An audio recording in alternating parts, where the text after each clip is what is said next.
Good evening, everybody who's here live with us, online or in person. Some first-timers, welcome. And welcome to Outlandish Talmud Stories and Outstanding Life Lessons. Tonight's topic is the Roman nobleman who converted to Judaism. So first of all, thank you to Lainey Stern for kindly dedicating tonight's class in honor of her birthday and in honor of her son Avi's birthday. May God bless the two of you with a Shnat Hatzlacha, a very successful new year filled with good health, protection, happiness, and nachas, and may there be simchas this year in the family. And also it's dedicated in memory and in honor of the 45 holy souls who perished, who died this year in Meron, on Lag BaOmer, in the tragic event where they were trampled on and crushed, young and old. So we are thinking about each one of them.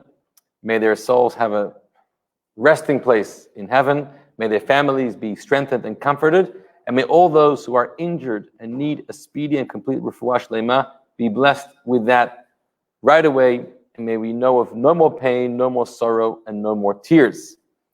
If you would like to dedicate a class, there's a link in the video description. You can do so, and that would help us greatly, and we would be very appreciative, so we can continue to provide you with excellent Torah. And there's a link to the source sheet in the video description. It's 3 pages, 2 sides. So download that so you can follow along tonight's really interesting class. So, l'chaim, everybody. We are getting closer to the festival of Shavuot.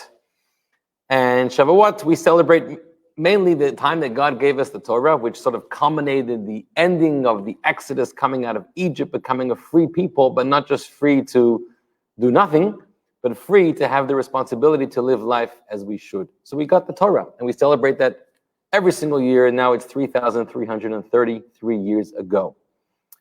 There are a number of themes to the festival of Shavuot. One of the themes is hinted to one of the customs on Shavuot, and that is the custom to read Megillat Ruth, the book of Ruth.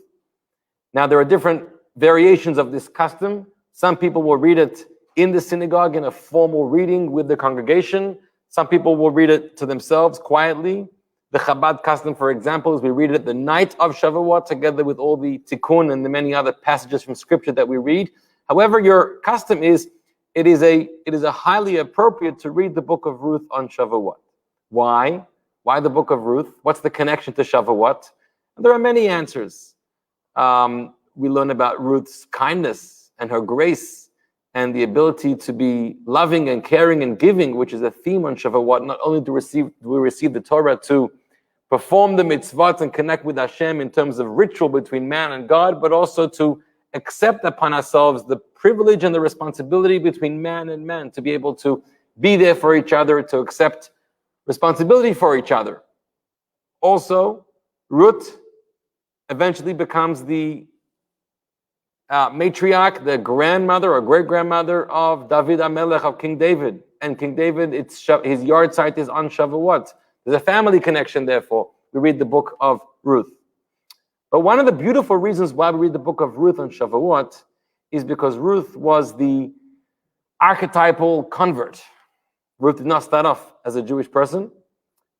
She was a Moabite woman, in fact.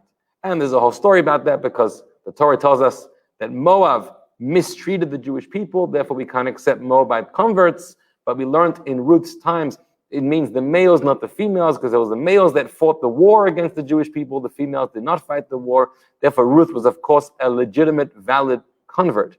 And we turn to her and her story, firstly, in terms of many of the halachot, the laws, the customs, the traditions about how to do the process of conversion, but also as an inspiration for converts, an inspiration for people who are turning around their life, connecting with the Torah. Whether it's an actual conversion because the person was born non-Jewish, or whether it's not really a conversion because the person was born Jewish, but there's always room to turn and return and re-strengthen our connection with the Torah. On Shavuot, which is just weeks after the Jews left Egypt, and were they Jewish? Yeah, they were Jewish, but they weren't Jewish, meaning the Jewish nation hadn't officially begun yet. They were just descendants of the monotheists of Abraham, Isaac, Jacob, and their wives. And it was like a tribe that believed in one God, but they didn't have a Jewish identity yet. At the foot of Mount Sinai, when God comes down the mountain and says, will you be my people? And we said, Nasev and Ishma, yes, we'll be your people, we accept the Torah. That begins the formal birth of the Jewish nation. So in a sense, that was the conversion of the entire Jewish people. Everyone converts to Judaism and to accepting upon themselves the yoke, the responsibility, and the privilege of the Torah at the foot of Mount Sinai. So, in the conversion process, there's all kinds of ceremonies. There's the mikveh, which is a very important part, and that is symbolized by the Jews having left Egypt and gone through the Reed Sea. And so that's like a mikveh. It's sort of symbolically, even though really they didn't go through water, they went through dry land, right? God performed the miracle, He split the sea for them. But there's a symbolism there of going through into the mikveh. And then, of course, the sacrifices which were offered in the desert before the giving of the Torah. And then there's the ultimate stage, which is the sincere acceptance upon oneself of the life of Torah and joining the Jewish people and connecting with the Jewish faith. So Shavuot is a conversion celebration and festival for everybody. Whether you're born Jewish, there's always room to convert and to transform and to recommit and re-strengthen ourselves even more. Or if you're not born Jewish, there's of course the idea of conversion. So tonight, therefore, we're going to learn about not essentially conversion, although we'll touch upon that, but we're going to learn about one of the most famous converts in Jewish history. There have been many converts in Jewish history since the beginning of time. Like we said, the Jews all converted as a nation by the foot of Mount Sinai. But we believe, on the one hand, Judaism does not sort of encourage, or we don't proselytize conversion. That's not what we do, because that's based on the Jewish belief that the Torah believes and the Jews believe that you don't have to be Jewish in order to live your life's mission. If you're born Jewish, then that's God's way of telling you you're a Jew. Follow your script, follow your manual in the Torah, and that's your life's mission. If you're born non-Jewish, then that's God's way of telling you you're a non-Jew, you can be a righteous Gentile, and you also have parts of the Torah that are relevant to you, laws and traditions, and follow that path, and that's your path. There's no one path of truth. There could be a Jewish path and a non-Jewish path, which is defined by people who have Jewish souls or non-Jewish souls. That's in general. That being said, there is a concept of people who are born, perhaps in a non-Jewish family, but their souls might be Jewish souls. And for some reason, as their souls descended to this world from heaven, they got a little mixed up in their journey.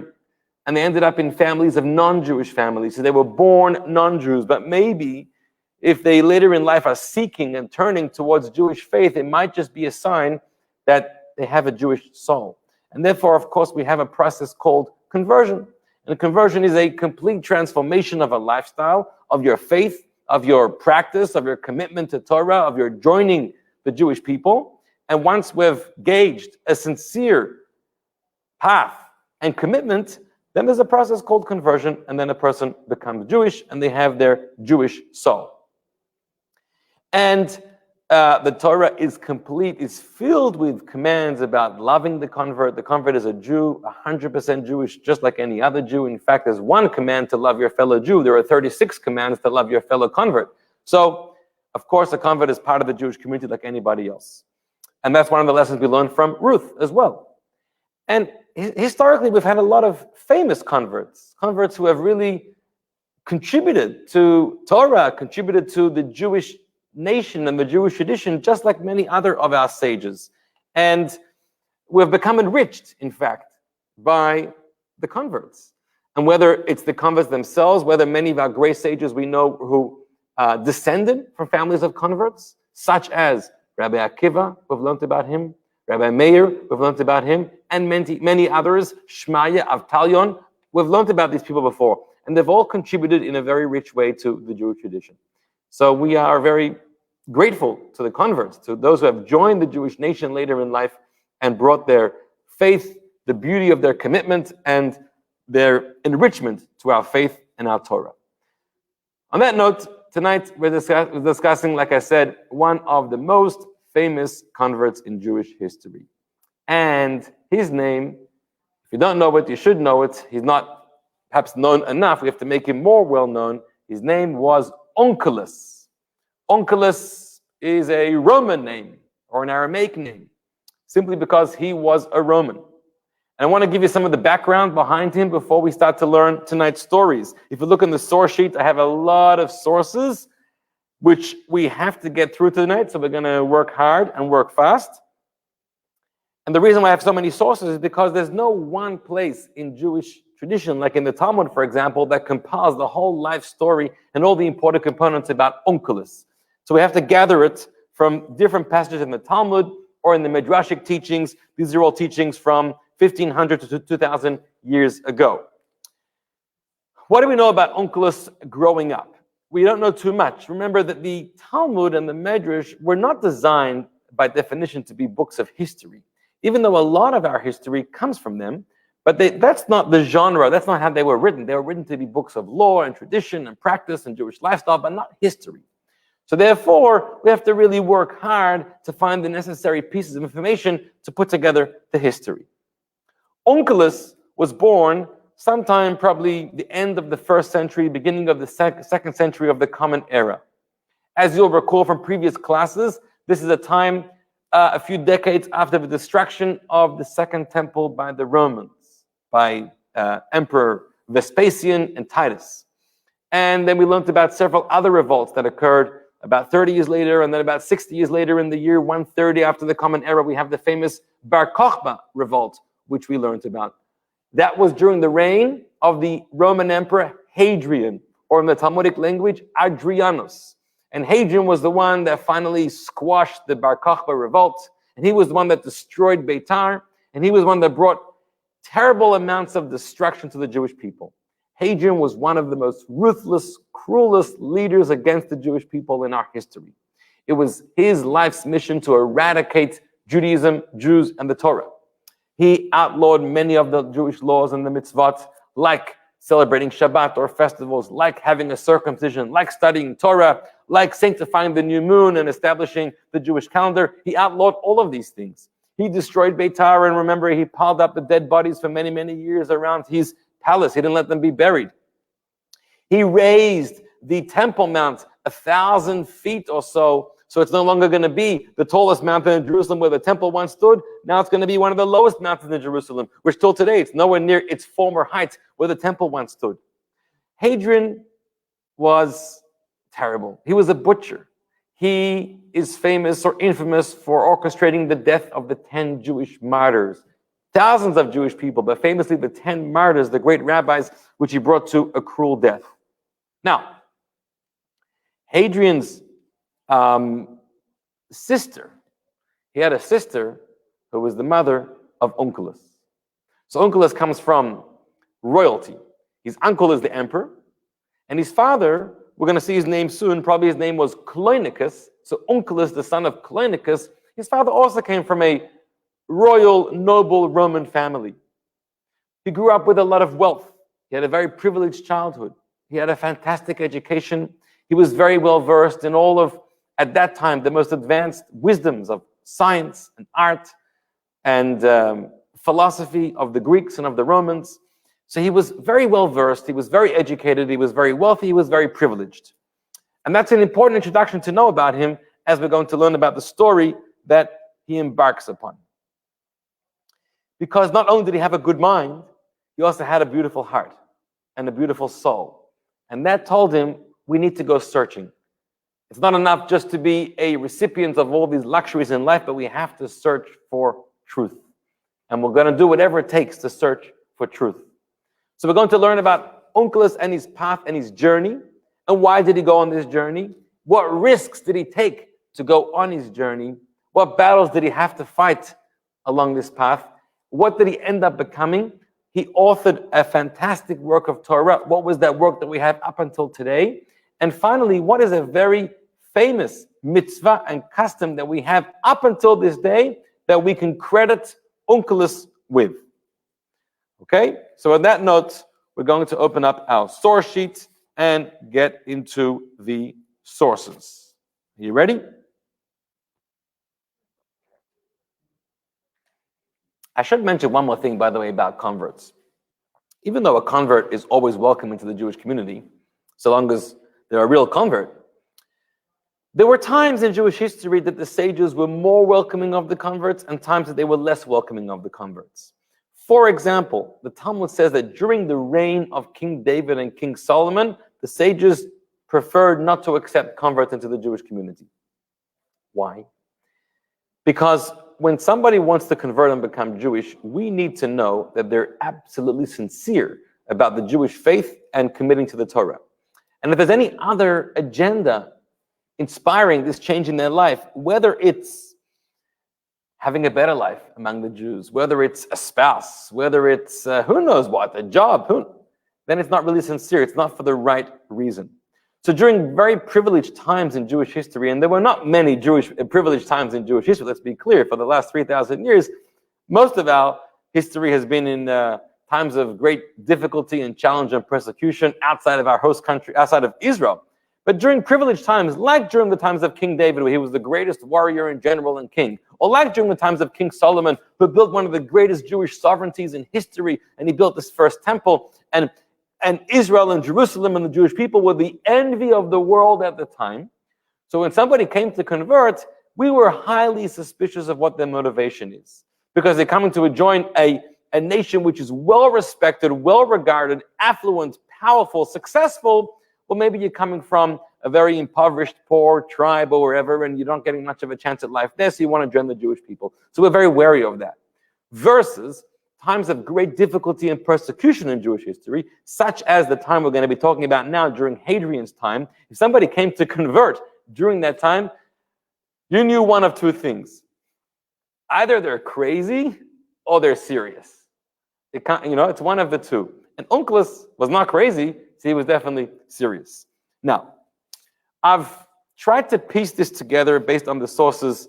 You'll see there's a Medrash Tanchuma from Mishpatim, which I've actually divided into 3 or 4 parts because I'm trying to build the storyline over here. Okay, so I've done some work hopefully to piece the puzzle for you. That's one point about the sources. The second point about the sources I need to make right now before we start is as follows. There is a bit of a difficulty when we explore the sources, and that is because we find 2 different names, very similar names, with very similar stories. One is the name Onkelos that I've been saying all the time till now, and the other is the name Okilus. And in some places we learn about Onkelos, in other places we talk about Okilus. And the question is, are they the same person or are they different people? We're not sure. So we have a number of different sources. It's going to come up maybe as we learn. We know that, or I'm going to point it out soon. What I've done over here is I've assumed they're the same person generally. That's what it seems like. Maybe they're referred to by different names. And I've pieced together these sources, trying to define the life and the experiences of this one person who is Onkelos, but sometimes referred to as Okilus. Okay, let's begin. Source number 1. Here it refers to him as Aquila, the convert, right? Which is Aquila of Sinope. That was his Roman name, but in Hebrew it's the Okilus. He was Hadrian's nephew, as we learned. Now he desired to be converted to Judaism, but he feared his uncle's wrath. Could you imagine? Imagine like somebody in some highly Arab country which is staunchly opposed and hating of the Jewish people, maybe deep in Iran or Lebanon or somewhere. I'm not saying everybody's bad over there, but somebody that belonged to the families of great hatred and persecution of Israel and the Jewish people, and somebody belongs to, a nephew of the prime minister, the president, whatever they have over there, the king, and he tells his uncle, I want to go convert to Judaism, I want to move to Israel. Could you imagine? That guy would be not around for 5 more minutes. Well, here's what happened with Onkelos. He didn't tell his uncle he wants to convert to Judaism. He tells him, I want to engage in business. Yeah, give me some seed money. Come invest in me. I want to start up a business. His uncle said, why do you need to do so? Silver and gold is available to you. Well, I have plenty of money over here. What do you mean? You short on something? Here's a check. Here's a chest of gold. You don't have to go work. Enjoy your life. I'll support you. Aquila responded, no. I want to go into business in other lands in order to become acquainted with other people and need only your advice on how to do so. He basically was a very mature person, and he said, I want to grow up and I want to go out to other places. I want to make it on my own. It's always a dilemma when a child is growing up and the parents, should we bring them into the family business or not? On the one hand, it's a really nice thing if you could join the family business and continue the hard work of a parent, of a grandparent, etc. On the other hand, go make it on your own. You have talents, you have skills, you have education. Go work hard. Don't have everything set up for you in life. So it's a dilemma. So Aquila wants to go on his own. What's your advice? So Hadrian responds, here's my advice, a business tip. Whatever merchandise you trade in that you find low in price because it's ignored, deal in it, for it would ultimately rise in price and you will profit from it. In other words, the principle in business which says, buy low, sell high. That's the rule. Okay? So what does he do with that advice? The Medrash says he went to Israel and he studied Torah. How did that advice lead him to go to Israel? Was he taking the advice? Was he ignoring the advice? We're going to find out in a later source. But now we're going to pause because we're going to learn about his journey of going to Israel, studying Torah, and eventually wanting to convert. Question?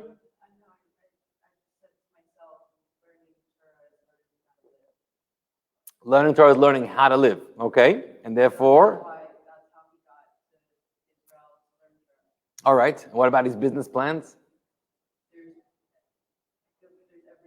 Everything is in there. That's true. Okay, let's move to source 2. Talmud Gittin, page 56, 57. This is a really crazy story. Uncle is the son of Clinicus, the son of Titus's sister. Okay, so here's already a bit of an issue. The Talmud says that he was the nephew of Titus. Titus was the Roman emperor during the times of the destruction of the temple, which is 50 years before what we assume him to be born. Hadrian was a couple of generations later of Roman emperors. So does it make any sense or not? So most people edit the Talmud here and say it's a mistake. It's not Titus, but it's Hadrian. I put that in there. He wanted to convert to Judaism. So what does he do? He says, I'm going to do an act of necromancy. I'm going to raise a few spirits from the dead. I want to ask them what's going on in heaven. He went and raised Titus from the grave through necromancy. And he said to him, who is most important in that world where you are now? Right now, here in this world, everyone could say the Jews are scum. But you're in heaven, you're in the world of truth. Tell us, who's really in charge, or not in charge, but who's really the most favored over there? Titus responds, it's the Jewish people. Now, this is Titus. Titus is the one that destroys the temple. Titus killed tens of thousands, hundreds of thousands of Jewish people. Titus tries to wage a war against God. He walked into the temple and he walked into the Holy of Holies and he slashed the parochet, he slashed the curtain and blood came out. He thought he's fighting a war against God. He thought he can kill God. Here's a whole story for himself. But now he's telling, in heaven I see it's the Jewish people. So Onkelos asked him, should I then attach myself and convert here in this world? Titus responded, no, their commandments are numerous and you're not going to be able to fulfill them. It's too much for you. It's the real deal, but it's too much. It's not going to make for a very easy, convenient, luxurious life. You can live a better life in this world. You know what you should do instead, he said? Go out and battle against them in this world. And then you will become chief.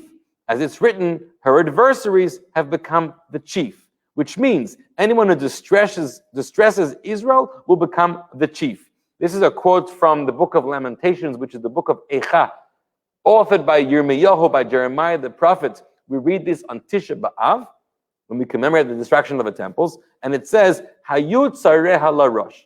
Those who oppressed the Jewish people were or became great leaders, meaning as follows. We have an important tradition. Who brought destruction to the Jewish people historically? Egypt, Babylon, Rome, great empires. Why? So there's this concept that God loves, it's a hard one to understand, but listen carefully. God loves the Jewish people so much that even if God will decree that the Jews deserve to be destroyed, he's not going to let them fall at the hands of a weak nation or the hands of a nation that's not respected. It would be undignified. If you have to be, if you're on the basketball court and you're going to lose the game, at least lose to a good team. If you're in politics and you lose the race, at least lose to somebody that's good. Imagine he lost to somebody who's no good. That'd be a real busha, a real shame for you. So Onkelos is spinning it the other way around. Sorry, Titus. And he's saying, if you oppress the Jewish people, God's going to make you great because only great people can oppress the Jewish people. Onkelos is not very convinced. He asks Titus, what is the punishment of that man? What's your punishment in the next world? I know how much damage you did, how evil you were. What's your punishment up there? So remember, we have a principle. God does midah keneged midah. Whenever God punishes, it's always measure for measure. In other words, based on the sin, based on the act of evil, you'll be punished in a similar way. So Titus tells him, you know what's happening up here? That which I decreed against myself. Earlier in the Talmud, Titus, when he was dying, and he died a very painful, brutal death. It's a long story, but basically he challenged God to war. And God said, you need me to kill you? I'm going to show you even the smallest of creatures, which was like a mosquito, will be able to kill you. How's that? The mosquito made its way through his nose, entered somehow into his brain cavity, and started to eat away at his brain. I don't know how to explain this, but he died from this terrible, his brain was eaten up. Anyhow, before he was dying, he says, I want you to burn my body and spread my ash all over the 7 seas. This way, God will never be able to find me and judge me in heaven. I'm trying to escape from God. So now what's his punishment? He says, every day my ashes are gathered together from the 7 seas. They judge me, then they burn me again, and they scatter me over the 7 seas. What I asked for is actually happening, but it's not preventing me from being judged. And every day, I guess there was certainly some kind of grave pain to this. Also, how many people did he kill and burn alive? So every day I'm being judged and then being burnt again and scattered all over the 7 seas. That's what's going on with me now. So this is not very a compelling case for Titus to want to, for Onkelos to want to oppress the Jewish people. Even if this world you become great, but what happens to you in the world to come? Okay, next. Then Onkelos decides to go and raise Bilam from the grave. You remember Bilam in the Torah? Bilam is the prophet that tries to curse the Jewish people as he was hired by Balak, the king of Moab. He raises Bilam and he says to him, who is the most important in that world where you are? So Bilam Harasha, the wicked Bilam, answers the Jewish people. Here we see it, it's the Jewish people. Onkelos asked the question, should I attach myself to the Jewish people in this world? So Balaam says, no, don't even think about it. You shall not seek their peace or their welfare all the days. By the way, that's a quote or a misquote of the Torah. The Torah in Deuteronomy gives the command not to befriend Moab. Moab was the enemy. Moab did not allow the Jewish people to pass through their land to enter into Israel in a quicker way. Moab was where Balak was the king who hired Bilam to come and curse the Jewish people. When it didn't work, because God didn't put words of curse into his mouth, but he put words of blessing into his mouth, what's the next method that Bilam uses to try to destroy the Jewish people? He advises Balak, send all the pretty women, all the prostitutes of Moab, and go and send them to infiltrate the Jewish camp and seduce them, and then obviously wear down their spiritual fortitude, and then God's going to be angry with them. So that's another method, the way Bilam tries to destroy the Jewish people, and we're going to find out how he gets punished in accordance with that. So now, this verse was said about Moab. Never seek their peace or their welfare. But now Bilam, the prophet of Moab, turns to Onkelos and says, never seek out the peace of the Jewish people. Don't get connected with them. Okay. Onkelos asks him, and what is your punishment in heaven? What's happening to you there? So Bilam said, well, you should know, because it works measure for measure. Here in heaven, every day I'm being cooked in boiling semen. That's a punishment of pretty gross, right? Doesn't sound pretty. It's a punishment for him trying to bring the sin of licentious behavior to the Jewish people with the harlots of Moab. Well, he's being punished that way, being cooked in boiling semen every single day. By the way, there's another commentary, if you just want to get a little more gross, that says Bilam was a terrible person, a very depraved person. We know Bilam had his famous donkey, right, in the Torah, Bilam and his donkey. Apparently, Bilam every night used to sleep with his donkey. So, that too, he's being punished for.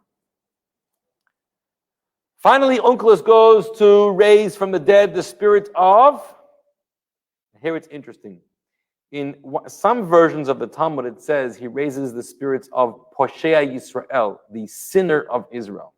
Who is the sinner of Israel when we mention that name? So really, it's a euphemism. And it was because of the censorship, the name was taken out. But it's really referring to Yeshu HaNotzri, which is Jesus the Nazarene, who's the sinner of Israel. Onkelos asked him, now that you're in the world to come, who's the most important people in the world? So he responds, the Jewish people, of course. So Onkelos says, should I attach myself? Should I convert and become one of them? So listen to what Yeshu, Jesus, answers. He says, the other way around, their welfare you shall seek, their misfortune you shall not seek. In other words, yes, become a part of them. And he quotes from Zechariah, for anyone who touches them is regarded as if he were touching the apple of his eye. The Jewish people are the apple of the eye of God. And if you mess with the person's eye and you mess with their vision, vision is everything. The eye is such an important organ. So we are the apple of God's eye. We're the vision, we're the bright spark of God here in this world. Don't mess with the Jewish people. You only suffer from it. Yes, you should become one of them. That's what Jesus answered. Onkelos asked him, and what's your punishment in the next world? So Jesus responded, I'm being punished with boiling excrement, dung, feces. Why? How is that a measure for my sin? Because as it has been taught, the Master said, anyone who mocks the words of the sages will be sentenced to boiling excrement. Basically, when you mock the words of the sages and you twist the words of the Torah and you try to mislead the Jewish people against the word of the Torah and the truth of God, it is an act of disgrace. It's despicable. And therefore you're punished in the most disgraceful way with the boiling excrement. Now the Gemara concludes with an interesting observation. Come and see the difference between the way the sinner of Israel responded and the way the prophets of the nations of the world responded. Because Bilam, who was the prophet, a non-Jewish prophet, and Titus, who was not a prophet but was a Roman wicked emperor, they all told Onkelos, don't connect with the Jewish people, even though you're going to suffer in the world to come. And Yeshu, Jesus responded, absolutely. In other words, he was Jewish. So he went off course. He did things wrong, but he was Jewish at his heart. And so in the world of truth, he responded, yes, you should connect. So at this point, Onkelos is trying to gather all this information. He's trying to see, is it worth taking the risk, leaving Hadrian's home, leaving the palace, leaving the empire of Rome, and going to Israel to study Torah, become a Jewish person or not? And now he's consulted with 3 dead spirits. And even those who would have advised him against it, based on the punishment that they're receiving, probably Onkelos realizes this is something worth doing. So he goes to Israel. And he becomes a student of 2 great rabbis, Rabbi Eliezer, who is the son of Hyrcanus, we've spoken about him before, and Rabbi Yeshua, the son of Hananiah. These were some of the greatest sages in the 2nd century after the Common Era. And this is about 1st, 2nd generation after the destruction of the temple. Actually, these sages were students of the great Rabbi Yochanan ben Zakkai, who was the great leader at the time of the transition after the destruction of the 2nd temple, and moved the study house from Jerusalem to Yavne, and now Onkelos becomes their student. So this Roman guy shows up at the yeshiva. Now he wasn't just a Roman guy. I'm sure he was dressed very well. He looked very neat. He came from royalty. So he came, and they were curious, and they started to teach him Torah. So much so, and he threw himself into it. When he does something, he does it wholeheartedly. So he's ready to go for the leap. He's committing himself. So much so, the Medrash comments in source number 3. Sometime later, Rabbi Eliezer and Rabbi Yeshua met him, and they noticed that his countenance had changed. Meaning, when he came well-groomed, well-dressed, a little overweight, well-fed. He looked the part. And now, after perhaps months or years of immersing himself in the study of Torah in the yeshiva, he neglected that part of his life. He didn't groom himself. He lost a lot of weight. He wasn't eating so well. He looked like a different person, somebody who had given up the luxuries, the pleasures of this physical world, because, as the Mishnah says, if you want to succeed in Torah, you have to eat bread and salt and water and live a very basic simple life, because the more physically, materialistically, luxurious life you live, it's much more difficult to nurture the life of the spirit and the life of the mind. So he changed his life to the extent that his teachers tell him, we didn't recognize you anymore. So they said, Aquila or Onkelos must be studying and succeeding with Torah. He's really serious about this. This is how they expressed that they knew he's sincere about his commitment to conversion. When he drew near to them, he asked them numerous questions, which they answered. So we see that he's creating and developing a very deep and close connection with his teachers, and he is really set on his path. Okay, now, at this point in the story, eventually Onkelos converted. He's now a Jewish person living in Israel. By the way, interesting, he doesn't change his name. He stays Onkelos, which is a Roman name. Today, normally when you convert, you take upon yourself a Jewish name. But the truth is, many Jewish people even then also had Roman names or Babylonian names. Remember, the Jews had spent 70 years in Babylon after the destruction of the first temple. We find many sages who did not have particularly Jewish names, but very sort of Babylonian names. So Onkelos remains Onkelos. Now, his uncle, Emperor Hadrian, hears about what happened to his nephew. So this is a shame to the family. I mean, this guy needs to be killed. This is bringing down the whole reputation of who we are. We're waging a war against the Jewish people. And the nephew goes and converts, like you have sometimes some of these Hamas people, they convert, or they become Israelis or convert to Judaism, and these people, their lives are in danger. And Israel protects them, or some of them have come here to America. So now we're going to learn source number 4 about how Hadrian attempts to get his nephew Onkelos to come back to Rome. Source number 5, we'll learn about eventually how he does come back to Rome and his encounter with Hadrian. But in source number 4, which is a very famous passage in the Talmud, in Avodah Zarah, page 11a, how Hadrian attempts to bring him back to Rome. This is a very famous story, as you may have heard it, because it touches upon the great, beautiful mitzvah of the mezuzah. So we're going to cover another topic tonight of mezuzah very briefly. Let's get into the story. Onkelos, son of Cleinimus, converted to Judaism. Now, by the way, again, we have something interesting. I'm pointing out a lot of fun, interesting things. In source number 2, he was Onkelos, the son of Cloinicus. In source number 4, he's referred to Onkelos, son of Cloinimus. So we're not sure the name of his father. He converted. So the Roman Emperor Hadrian sent a troop of Roman soldiers after him to seize him and bring him back to the emperor. He sends soldiers to Israel. Onkelos drew them toward him with verses that he cited and learned with them, and they converted. So one day, this whole platoon of soldiers knocks at his door, and the Emperor Hadrian has requested to bring you back to Rome. So Onkelos says, okay, fine, come inside. Here's a glass of coffee. Let's talk. Let me pack up my things. And whilst they're talking, he starts to use the beautiful verses of Torah and the teachings of Scripture and Torah, and he starts to engage in a very soulful, meaningful conversation with them. The things that he's saying they've never heard before, and so they're so curious about it, and they're so delighted by these teachings that they say, you know what? Teach us more, teach us more. And the more he taught them, the more they wanted to stay and study, and eventually they said, we love you, we love what you're doing. This is, compared to what we have back in Rome, this is it. And so we're staying here and we are converting. So now the Roman troops have converted. So the Emperor Hadrian learns about their conversion. He says, well, now I got to get more troops to go and bring back Onkelos and hopefully bring back those troops also. So he sends another group of troops of Roman soldiers after him. And this time he's a little cleverer. And he tells them as follows: don't talk to him. Don't engage in conversation, because I see he's very powerful. He can, with a few words, he can convince all my soldiers to convert. Just take him, tie him up, put the handcuffs on him, and bring him to me in chains. They follow the instructions, and they take Onkelos with them. Onkelos is being escorted out of his home onto the carriage back to Rome. When they were walking, Onkelos says to the troop of soldiers, I just want to say one thing. Okay, so when somebody says, I want to say one thing, all right, let me hear you. We're not talking to you, you're talking to us. Okay, let's hear what you have to say.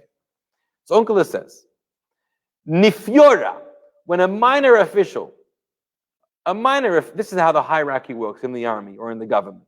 A minor official holds the torch before Apifiora, a higher official. And the Apifiora holds the torch for Dukasa, the Duke. And the Duke holds the torch for the governor. And the governor for the Koma, for the ruler. Who does the ruler hold the torch for? Does the ruler, the emperor in other words, hold the torch before the common people? Does it go full circle all the way around the hierarchy of society? So the soldiers said to him, what is a joke? The emperor is the emperor, doesn't hold the torch for anybody. So Onkelos says, interesting. In my religion, the emperor, the ruler, the Holy One, blessed be he actually holds a torch before the common folk, before all the Jewish people. How do we know this? In the Torah, it says when the Jews were camping in the desert, how did they know where to go? Which direction? They didn't have a GPS or a compass. So during the daytime, it was the clouds of glory. And during nighttime, it was God led them with a pillar of a cloud by day, and by night it was a pillar of fire. God held the fire to lead the Jewish people. This is what he tells them. And here they're listening to this. Our emperor wants everyone to serve him, but he serves nobody. Your emperor, your God, wants to serve you. What happened? They all say, actually, we're staying with you. And they all converted. So now we have platoon number 2 of soldiers converted.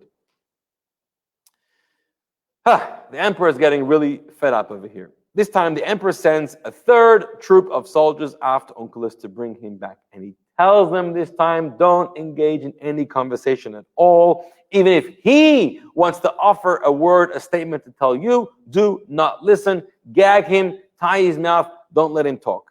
He's such a powerful person. So they follow the instructions. They tie him up, they gag his mouth. They tie him hands and feet, and they carry him out of the home. As they're walking out of the home, Onkelos stretches out his hand to touch the mezuzah on the wall. Now, by the way, it doesn't say that he kissed the mezuzah, he touched the mezuzah. In fact, nowhere is there really a source you have to kiss a mezuzah. You touch it, you acknowledge it, you meditate. Some people recite a certain verse. It's a strengthening of faith. It's a reminder of faith. Kissing is a custom that came much later. This, by the way, came up about a year ago when COVID hit, and some of the first things we heard about was no longer should you be kissing any mezuzah because of the danger of the spread of the virus. Some people right away got all alarmed. How could you not kiss a mezuzah? So I told them, and the answer is, you don't have to kiss a mezuzah. No, it doesn't say that anywhere. You have to acknowledge a mezuzah when you walk into the home, out of the home, into a building. It's telling you a message. It's a meditation. God is with you. When you're out there, God is with you. Coming into your home, have hope, have faith, have courage, have strength, whatever the message is. So Onkelos did it by touching it. Now, when he reached out his hand and he touched the mezuzah, so obviously this raised the curiosity of the soldiers. So he placed his hand upon it, and I guess he managed to tell the soldiers, what is this? What am I doing over here? Now they're very curious. See what they tell him? You tell us. Let's talk. We need to hear what's going on over here. And that was their mistake, of course. So Onkelos explains, right? What's the reason for mezuzah? There's a lot of reasons for mezuzah. I mean, essentially the Torah says, put a mezuzah on your doorpost and that's it. It may even be like a chok, like a statue without a reason. You have scriptures hanging on your wall. But Onkelos gave a very famous reason. He said, the standard practice throughout the world is that a king of flesh and blood sits inside the palace. The servants stand guard, protecting him from the outside. However, with regards to the Holy One, blessed be he, with regards to God, his servants, his people, the Jewish people, they sit inside their homes, in the comforts of their homes. And it's the God, it's the emperor, it's the ruler which stands on the outside, guarding them. As it says, Hashem yishmar tzeitcha uve'echa me'atav ad olam. God will guard your going out and your coming in. God is always watching over you. And that's the point of the mezuzah. As you know, there's a famous, beautiful letter Shin on the mezuzah. And the Shin stands for one of the names of God. You know which name of God that is? It's the name of Shin Daled Yud, Shakai. One of the 7 holy names of God, which you're not allowed to erase. And that name can stand for 3 Jewish words, Shomer Daltot Yisrael, which stands for the guardian of the doorways of the Jewish people. Just like it started off in Egypt, when God said, put the blood on your doorpost, and that will protect you. I'm going to jump over your home to kill the firstborn Egyptians, but not the Jews. So symbolically, we have now the mezuzah on the doorpost. So when the uncles made this argument about how you live to serve your emperor, but we live, our emperor, our God, serves us and protects us, they too all converted to Judaism. And by that time, Hadrian gave up sending any more troops because he can't afford to lose more troops. You know how embarrassing? Every few months, there's this news report in the newspapers or on the headlines. Another platoon of soldiers, the best men in the army of Hadrian, have moved to Israel, have converted to the Jewish faith, all because of Onkelos. This whole story, Hadrian, you have to kill the story right away. I mean, it wasn't right away anymore. It was too late. It was a shameful story to his presidency, to his term. It really was not good for his poll numbers. So that's it. He just gives up on Onkelos and the soldiers, and I'm not sending any more to Onkelos. Now, what happened in the end? Does Onkelos ever again meet with Hadrian or not? So in that passage of the Talmud, it seems like that's it. It's over. Hadrian never attempts to bring Onkelos back to Rome. Onkelos never goes back to Rome, and that's the end of the story. But the Medrash fills in a gap. And the Medrash tells us, in the end, Hadrian sent word to Onkelos, listen, my dear nephew, I'm not sending you soldiers, I'm not tying you up, I'm not threatening your life, I'm not endangering you, I'm just asking you, please come and visit me. I want to have a family conversation with you, uncle to nephew. I'm not going to kill you, you have my word for it. Do me a favor, just come to Rome. I want to sit and talk and learn more about you and what's going on. So in the end, Onkelos feels safe enough to return to Rome and visit Emperor Hadrian, his uncle. So, source number 5. Later, he returns to his uncle Hadrian. And Hadrian asks him, why is your countenance changed? I didn't even recognize you anymore. The way you're dressed, the way you look, the weight that you've lost. I mean, you probably got a different kind of haircut. Maybe he's growing his beard. I didn't even recognize you anymore. So he thinks, I'm inclined to think that your business was not as successful as you thought it might be. Or some person has oppressed you. Are you okay? Do you need some money? I mean, what's wrong with you? Look at you. You look disheveled. He says, no. You're my relative. No man would dare oppress me. I'm protected by being in your family. But why is your countenance changed? So Onkelos responded, because I've become Jewish. I've studied Torah. I'm a new person. I'm not a Roman anymore. I'm Jewish. And, in fact, and this is where he sort of wants to, in Yiddish we say, he stecht. You ever heard of the word stech? So stech in Yiddish means like to stab. When you give something, you throw something, what we say, below the belt. So he stabs him and he says, I've also been circumcised. Because you, Hadrian, you fought a war against circumcision. You outlawed circumcision. I want you to know, I've become Jewish, I'm studying Torah, and I'm circumcised, all the things which you don't allow. Who advised you to do that? Why'd you become Jewish? What happened to you? Did you get something wrong in your childhood? You have trauma from your parents, from your uncle? What caused you to do this? He says, my dear uncle, you did. You convinced me to become Jewish. How did I do that? Asks Hadrian. That's absurd. He says, when I told you that I was looking into opening up a business and I asked you for a tip, you told me, buy low, sell high, right? Whatever merchandise is you find low that is worthless and lying on the ground because it's ignored, do business in it for it will rise in value, right? Today we're looking for all the metzias, all the things. Everyone's trying to get into the cryptocurrencies and all the other markets of the world, thinking maybe it's low enough now, it's going to be really high. That's how we're going to make money. So I took your advice literally. I traveled among all the nations of the world, and I have found no nation so low and so cast down like the Jewish people, like Israel. And I know that it's destined to rise, as the prophet Isaiah has taught. Listen to the prophecy. Thus says the Lord, the Redeemer of Israel, His Holy One. To him who is despised of men, to him who is abhorred of nations, to a servant of rulers. The Jewish people are abhorred. They're servants right now. But God says, kings shall see and arise, princes, and they shall prostrate themselves because of the Lord that is faithful, even the Holy One of Israel, who has chosen thee.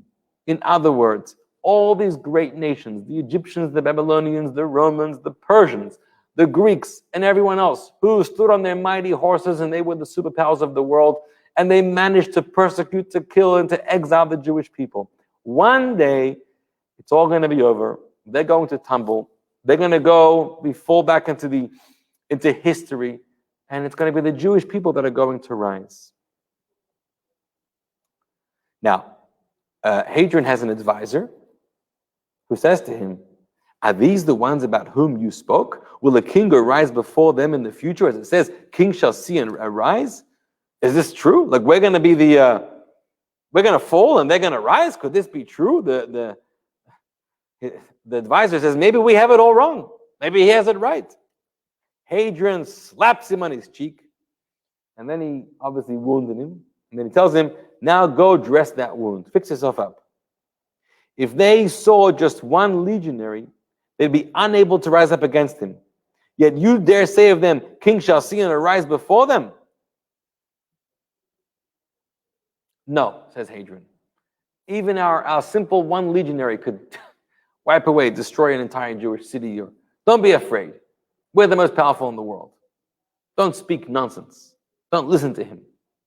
So the advisor responds, then if that is so, why bother with him now that he's converted? What are you getting? Why are you talking to him? Why are you listening to him? Why are you asking these questions? Have him put to death. Just kill him. What are you afraid of? Whereupon Hadrian answers, even while my nephew Achilles, was in his mother's womb, he was destined to be converted. In other words, says Hadrian, I saw this child growing up. I saw that he's always a little different. I saw that he had a seeking soul. I saw that he was not content. I saw that what we have, what we believe in, what we live by was not nurturing him, was not filling him. He was not a happy camper. I knew he was going to go elsewhere to find something else. Well, now the advisor is a little confused and a little unsure. Maybe Onkelos is right. Who says Hadrian is right? Who really has it right? So what did the advisor do? He went to the roof, he jumps off, and he died. Then Hadrian said to Aquila, my advisor is dead now. Tell me, why'd you cause all this? Why'd you do all this? He says, because I wanted to study Torah. And he asked him, couldn't you have studied Torah without being circumcised? Why'd you have to go all the way? This is an important lesson. You study Torah, fine. You want to spend time in Israel, fine. But you have to circumcise. You have to, dress like a Jew, behave like a Jew. So Aquila answers, it's an interesting sort of comparison. He says, though you pay a salary to your military governor, he must provide his own provisions. He goes shopping and he buys himself food. Similarly, a person can never fully understand the Torah if he remains uncircumcised. Which means, in a nutshell, what he was saying was, yes, I could study Torah. If I want to succeed, you've got to throw yourself in. You've got to go all the way. If you just engage in a particular study, it could be any study, and you're in, you're out, you check into class, you're not going to really get the full experience, especially with Torah. Torah is not just a study, but Torah is our life. And if you want to understand and experience the Torah, you've got to become a part of it. You've got to immerse yourself, throw yourself into it, and change your entire life. And this way you could succeed in connecting with Torah and the Jewish people.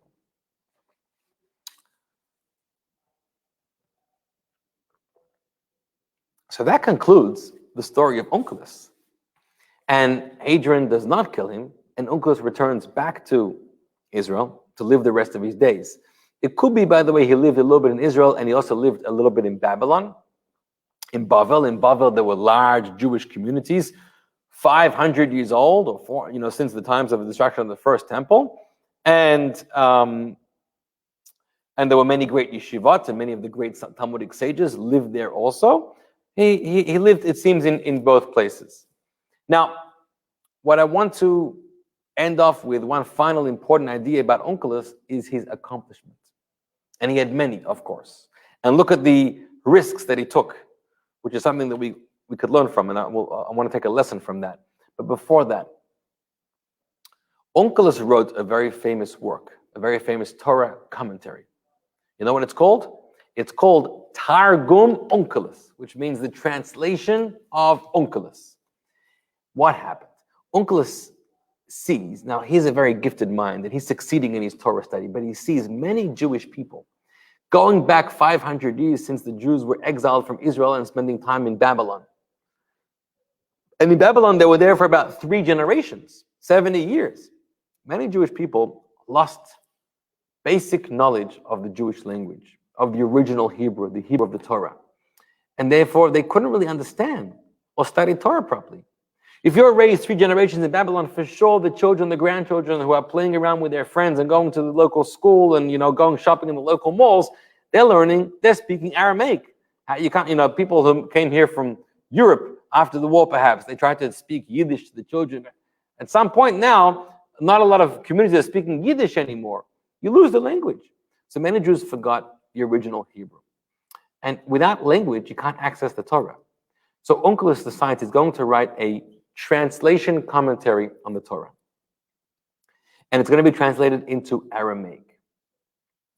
Now, by the way, I'm not going to read this source inside, but in source number 6, the Torah says, the Talmud says, Onkelos created the Aramaic translation of the Torah based on the teachings of his teachers. The Gemara asks, Onkelos made the Aramaic translation. We know from 400-500 years earlier that when the Jews returned from Babylon to go to Israel to rebuild the second temple with Ezra, with Nehemiah, it says Nehemiah was jump-starting the Jewish nation, rebuilding it from scratch in Israel, and he started to teach the Torah, and he also taught it with its Aramaic translation. So that means it was 500 years earlier. So the Gemara answers, it got lost, it got forgotten, and Onkelos revived it.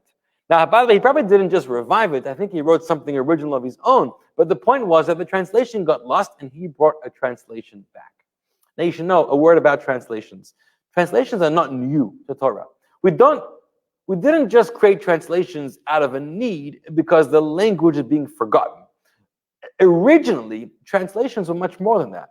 The Torah says that Moshe Rabbeinu, before he passed away, he translated the Torah into 70 languages. Now, the purpose of that was not for the Jewish people of his time. They were all very proficient in the Hebrew language. They just received the Torah from God.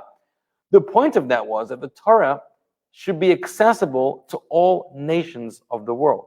And it's from that point that we understand that it's important that Torah, both in language and in dissemination, everybody who wants to access it should be able to access it. How much more so the Jewish people, if they've forgotten their own language, they should be able to access it. Now, what happened to those 70 languages, 70 translations that Moses translated? I don't know. Maybe they went missing. So they had to rewrite translations throughout history. Well, Onkelos wrote a translation in Aramaic. By the way, there have been several translations in Aramaic, but Onkelos wrote a very famous one. And I want to tell you a little bit about his translation. The famous Gaon, his name is Rabbi Sar Shalom Gaon of the 12th century, wrote as follows. There's many translations of the Torah, but this translation of Onkelos is holier than the others. In fact, it's called a Sefer Kodesh, it's called a holy book. The others are not necessarily considered sacred works. And in fact, he said, we've received a tradition from our teachers that God had this special affiliation, this special love for Onkelos' translation of the Torah. Now, this translation made by Onkelos became so famous that today your classic Chumash Bible that you pick up probably has the translation there on the side. Today, for most people who are speaking more modern languages like English or modern Hebrew or Spanish or whatever, or Chinese, Onkelos is not going to be very helpful for you, but it is helpful if you can access some of the Aramaic, especially if you're a student of Talmud, because Onkelos, in his translation, it does some really interesting things. It's mainly a translation, but it's a little bit of commentary. And I want to point out maybe just a couple things that he does unique in his translation.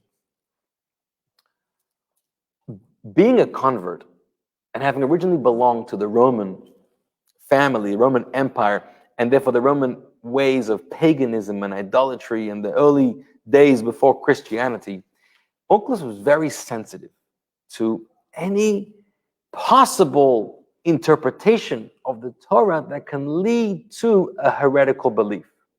He was particularly concerned about the anthropomorphical interpretation of Torah. When Torah speaks words like, and God said, and God did, and God got angry. You have to be very careful when you use these words, because God is not a person that can speak. God is not, we don't believe in the human God. So we have to obviously translate these and understand them in a much more esoteric way. But there's a number of times where Onkelos is so careful about this that in his translation, he changes words of the Torah just so nobody should have the wrong understanding. And I want to give you some examples. Remember in the book of Bereshit at the beginning, where God tells Adam and Chava, you're not allowed to eat from the tree of knowledge of good and bad, because if you will eat from this tree, v'yitem kelokim, and you will be like God, and you will know good and bad. What does that mean? You will be like God. So we have an interpretation for that. But when Onkelos saw those words, he got nervous. Torah is going to suggest that human can become like God.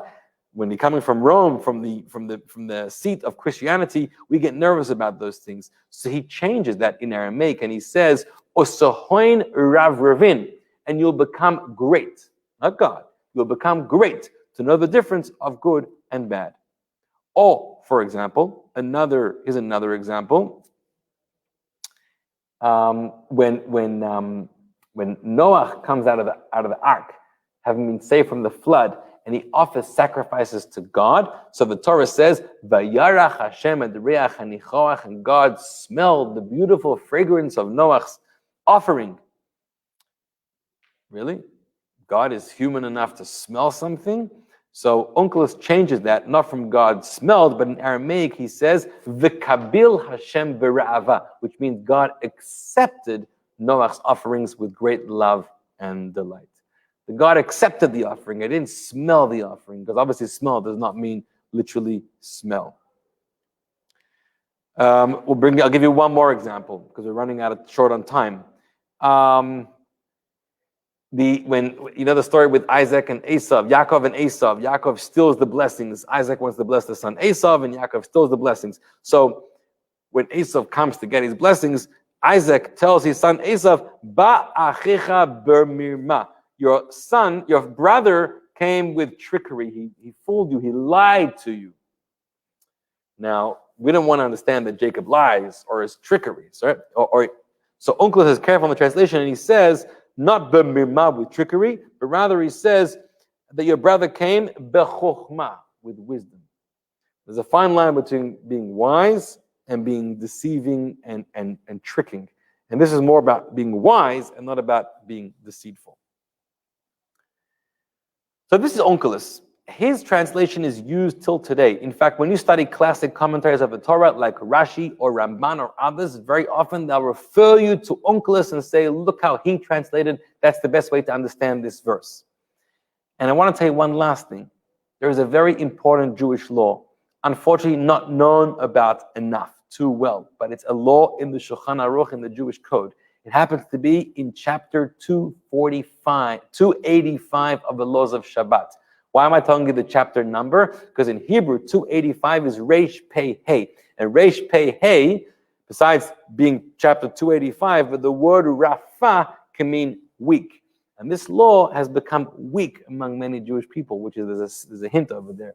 What does the law say? The law says every single week you have to review the Torah portion. When you come to synagogue on Shabbat, or Shabbat comes and you're ready to read the Torah portion, you have to have been studying that portion the whole week. You have to know the Torah portion. How do you prepare and study the Torah portion? So there's a recipe for this. And the recipe is Shnayim Mikra Ve'echad Targum. You read the verse twice, and you read Onkelos' translation once. That's the formula. Meaning, you've studied the original verse twice, so you know it. You've studied the translation, the commentary, you know it even better. Today, you can also learn other commentaries. You should learn other commentaries, or Rashi, or others. But there's a law that says we should be studying the translation of Onkelos every single week, with our preparation for studying Torah, the weekly Torah portion. So that's the great gift that we have from Onkelos today, a wonderful work that's still around. We're supposed to study it every week. We should be inspired by Onkelos. Onkelos, who at the most dangerous of times to identify with the Jewish people, says, I'm a searcher of truth. And all this great lifestyle of the superpower of Rome at the time, I know it's not real. I know it's not going to last. I want to connect with that which is real. Just like in business, which was his business thinking. How do you find the product that's a real product? Even if no one knows about it right now, but you invest in it because one day it's going to go big. So Onkelos sees that among the Jewish people, and he risks his life. And he says, I need to live by truth, or my life is not worth living. As the famous expression goes, if you have nothing to die for, you have nothing to live for.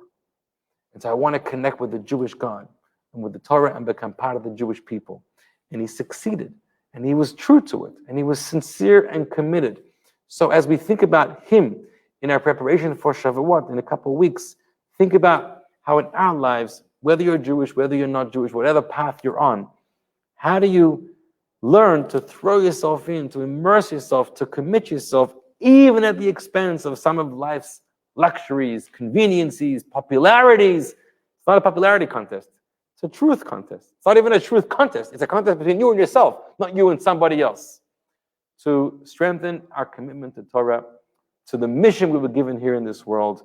When we do that, we will be a shining light to the rest of the people, so the world can be filled with peace and truth and happiness.